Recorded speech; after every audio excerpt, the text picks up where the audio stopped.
Salam. Deməli, Monqolların Azərbaycana yürüşlərindən danışırıq. Ümumiyyətlə, Monqollar yürüş ərəfəsində Azərbaycanda Şirvanşahlar, Axsunqurilər və Eldənizlər dövləti mövcud idi. Monqolların Azərbaycana 3 yürüşü olmuş. Birinci yürüşü 1220-22-ci illəri əhatə etmiş. Monqol sərkərdələri Cəbə və Subutay başçılıq etmiş. Məqsəd kəşfiyyat xarakteri daşıyırdı. Monqolların birinci yürüşündə Təbrizlə 3 dəfə müqavilə bağlandı və Gəncə ilə. Dərbənd şəhərini isə ümumiyyətlə tuta bilmədilər. Digər şəhərlərimizi gəlib tutdular, qarət etdilər.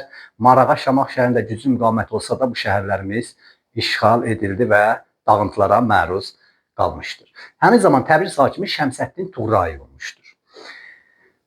Dərbəndi tuta bilmirlər və tərk edib Azərbaycan getdilər. Monqolların ikinci yürüşü 1231-39-cu illəri əhatə edir. Bu yürüşə Cormoğonnoyun başçılıq etmiş, məqsəd möhkəmlənmə idi.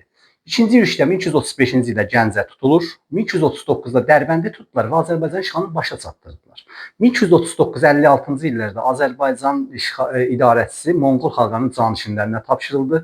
Xüsusən Arqun ağa Azərbaycan idarəçisi Arqun ağa idi. Monqolların Azərbaycanla bağlı siyasətinin əsasını yerli feodalları, rəiyyəti, yəni kəndliləri Monqol feodallarından asılı hala salmaq məqsədi daşıyırdı.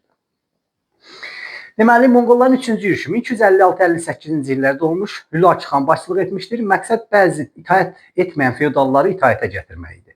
3-cü yürüş nəticəsində 1258-ci ildə Ərəb dövləti, Bağdad xilafəti süqut etdi və 3-cü yürüşün nəticəsində yeni bir dövlət, Hülakülər dövləti yaranmışdır. Monqolların birinci və ikinci yürüş arasında Azərbaycan 1225-31-ci illərdə Xarəzmşah Cəlaləddinin yürüşünə məruz qaldı. Xarəzmşah Cəlaləddinin yürüşü nəticəsində 1225-ci ildə Eldənizlər dövləti süqut etdi, 1227-ci ildə Axsunqurilər süqut etdi. 27-ci ildə Şirvanşah 3-cü Fərböz xərac verərək Xarəzmşah Cəlaləddinin asılılığını qəbul etdi. Xarəzmşah Cəlaləddinin iqamətgahı Gəncə şəhəri oldu. Azərbaycan idarəsini öz vəziri Şərəf Əl-Mülkə tapşırdı. Azərbaycanda Xarəzmşahlara qarşı Təbrizdə, Naxçıvanda, Xoyda, Mərənd ərazilərində üsyan oldu. Ən güclü üsyan 1231-ci ildə Gəncə şəhərində baş verir, Bəndərin başçılığı ilə. Lakin bu üsyanda məğlubiyyətlə başa çatmışdır. Monqolların 1231-ci ildə gəliş xəbərini eşidən Xarəzmşah Cəlaləddin Azərbaycan torpaqlarını tərk etmişdir. Monqol yürüşləri və Xarəzmşahların Azərbaycana yürüşləri mövzusu bundan ibarət idi. Sağ olun.